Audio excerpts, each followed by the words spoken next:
Git aliases. The main use of Git aliases is to shorten out the things. Now if you look at here, there is something called GST. This GST is not the one which you are thinking about. This GST is G here stands for good morning, S here stands for sweet dreams, and T here stands for take care.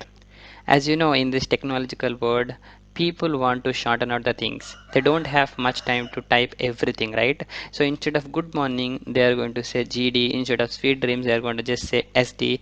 And even they don't have time to just say take care, they'll simply say TC, right? So this is how our current technology is running on. So this is how the current trend is going on. For everything we will be having the shortcuts. The same thing we can apply in Git concept. If you remember, whenever I wanted to see the history, right, I am going to say git log, and then I'll be doing one line, and then I'll be doing all, and finally the graph, right? If you remember, I use it to type this every time, right? It is going to take a lot of time, and it is going to waste your time too, because I have been typing it for many days, right? So now I am going to shorten it, right? So for that I am going to use a concept called alias. Now instead of typing git log, one line, all, and graph, I'll be shortening it to a simple command, something like this.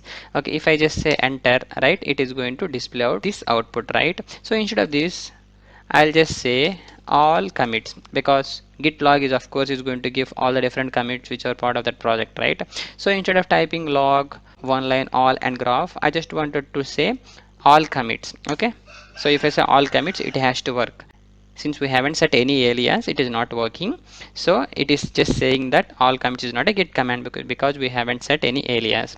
Now if you would like to set alias at any time, just have to say git config. It is nothing but a global variable again. So I'm going to say git config followed by global, and then you just need to say alias followed by the short word that you would like to give to. Okay, so in this case I am going to give all commits, and then followed by the real command. Okay, so which should be inside your double quotes. So here you will need to say log, one line, all, and then graph. That's it. You will just need to replace whatever it is there after the git here. Okay, so I just have typed git config, a global variable, and then I have given it as all commits followed by the real command, and just need to press enter. Done. You have Done. You have successfully set the alias. Now if you say git all commits, look at here, it is working, right? So earlier we used to type one line, graph, all, everything, right? But now we are just typing git all commits. That's it. You can use this shortcut for almost all the commands, right? So this is all about git alias. So try to use it whenever it is possible. Thank you.